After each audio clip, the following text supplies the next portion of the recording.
A non-inferiority framework for cost-effectiveness analysis. This presentation is based on our publication in the International Journal of Technology Assessment in Healthcare. This presentation will be delivered in 3 parts. First, I will provide the context and objective of our research, and introduce the methodology of this new decision framework. Next, I will demonstrate the application of this framework, using a real-world example. Lastly, I will conclude with my remarks. I will start with the background and assumptions of the new framework. Before introducing this framework, I would like to introduce some concepts behind it. The non-inferiority products often replace the classic products in real life. I listed a few examples. MP3 has replaced CDs. Smartphones are largely replacing cameras, and fast food is replacing the food cooked in the traditional way. The quality of non-inferiority products can continue improving and approaching the classic products. The same trend happens in healthcare products. For example, point-of-care testing versus diagnostic testing, which are performed at the medical laboratory, generic drug versus the brand-name drug, and minimally invasive surgery versus traditional open procedures. Typically, new health technologies are more effective compared to their standard care comparator. However, sometimes, we are tasked with evaluating a new technology that is both less costly and less effective than the standard care. I listed 3 examples: RTMS, Level 2 or 3 sleep tests, and the Mirena system. We have found that in these cases, decision-making is more complex and not well studied. These scenarios are not suited to using conventional decision-making frameworks. We undertook research to address this issue, because guidance for evaluating technologies in this scenario is important and unique. In particular, we have found that sometimes, a lower relative effectiveness may be offset by other advantages, such as easier access or patient preference. The use of a conventional incremental cost-effectiveness ratio, ICER, can be misleading in this scenario. Although negative incremental effects and costs, the southwest quadrant in the cost-effectiveness plane, yield a positive ICER, the direction of decision-making based on this ratio is different from an ICER calculated from positive incremental effects and costs.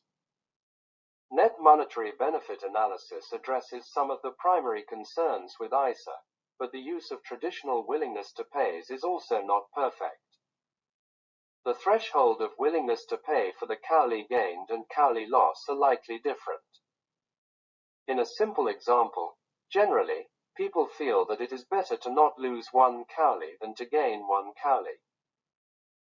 Also, many challenges may be associated with disinvesting in an effective standard treatment and replacing it with a substantially inferior technology, such as a placebo or no treatment. To address these issues, we developed our new decision framework based on the concepts of non-inferiority. We borrowed the concepts of non-inferiority clinical trials. We would like to distinguish non-inferior and truly inferior. There are no 2 treatments exactly identical, while the differences can be small or large. When the differences between the new technology and the standard care are adequately small, the new intervention may be treated as non-inferior to the standard treatment. Otherwise, the new intervention is truly inferior to the standard treatment. The underlying assumptions of our new framework are that 1. If the new intervention doesn't meet non-inferiority to its standard care comparator, then it is truly inferior, it should generally not be adopted, and 2. When the new intervention is judged to be non-inferior to the standard care comparator, the net monetary benefit is a key factor in decision-making.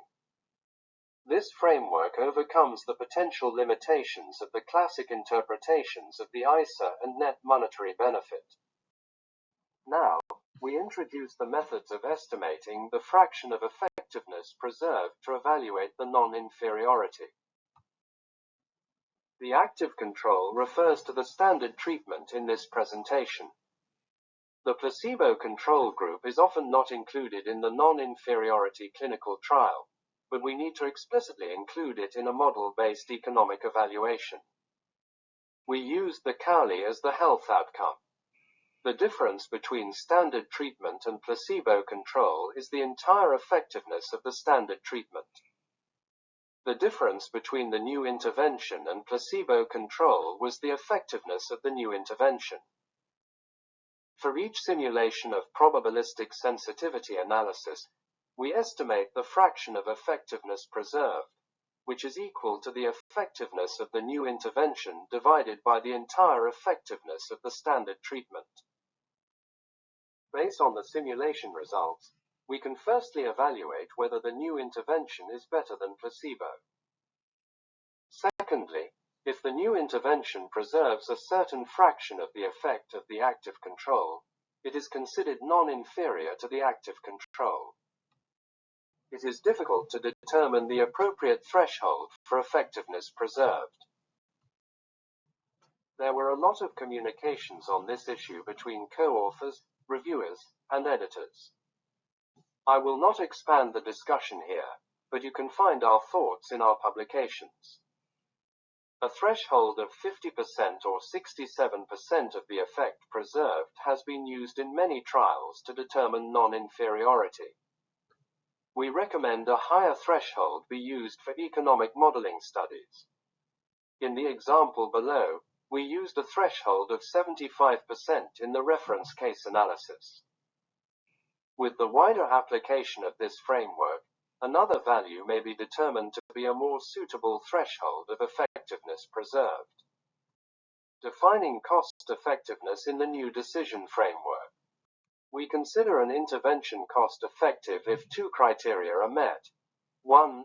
The new intervention is non-inferior to the active control, and 2. The new intervention has a positive incremental net monetary benefit at a given willingness to pay. For each simulated result, we calculated the effectiveness preserved and the incremental net monetary benefit. Then, we simultaneously determined the non-inferiority and cost-effectiveness of the new intervention. We give some thoughts of the willingness to pay threshold in the non-inferiority framework. It is uncertain whether the willingness to pay in the non-inferiority framework should be lower than or the same as that in standard cost-effectiveness analyses. The willingness to pay in a non-inferiority framework may be related to the threshold of effectiveness preserved. For example, if the threshold of effectiveness preserved is high, such as 90%, the demonstrated non-inferiority suggests that the health outcomes of the new intervention and the active control are very similar. Therefore, a lower willingness to pay, such as 0, may be appropriate. We do not provide further discussion of threshold of willingness to pay here. We use an example of RTMS for treatment-resistant depression to illustrate the application of this framework. ECT is sometimes used in patients who do not respond to antidepressant medications.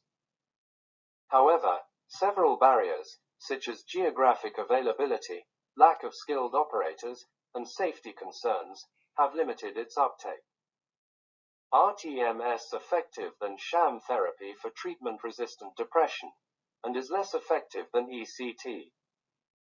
However, RTMS is a less invasive procedure with fewer short-term side effects than ECT. Model inputs. The model parameters and model structures can be found in our publication and the earlier published HTA report. Results of conventional cost-effectiveness analysis.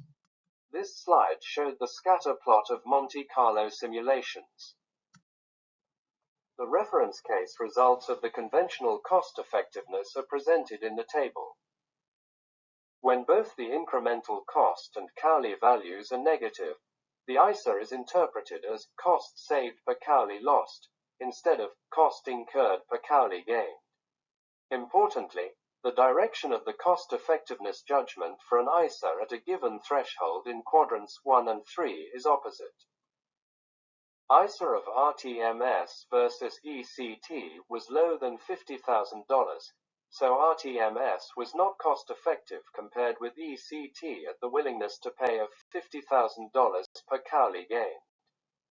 The conventional cost-effectiveness acceptability curve. Now, I will present the analyses using a novel non-inferiority and cost-effectiveness framework. On average, RTMS preserved 60% of the active treatment effectiveness of ECT. The average incremental net monetary benefit was -$137 for RTMS relative to ECT at a willingness to pay of $50,000 per Cowley gained.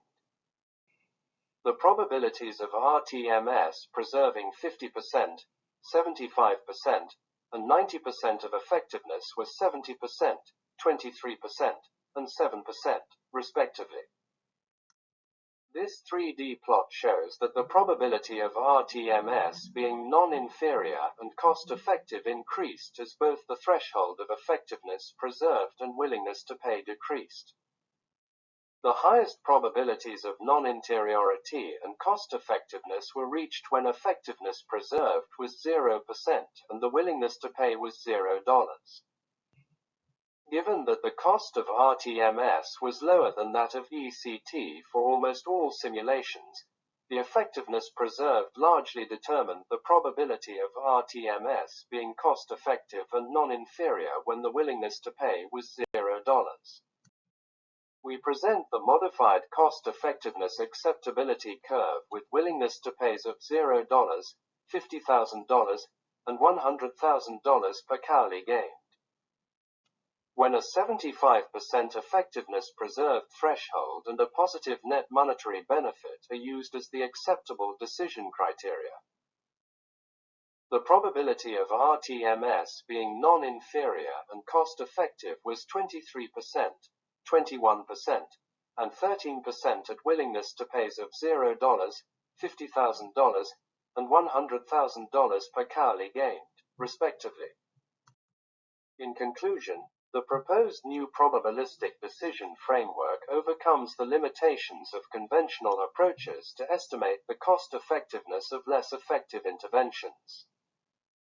It provides a different perspective for decision-making with considerations of both non-inferiority and willingness to pay thresholds.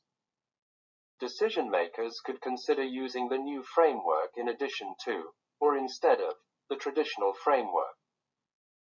Doing so might aid in making recommendations or decisions about new treatments that are slightly less effective than the standard of care. Here is the timeline of this article. Thank you.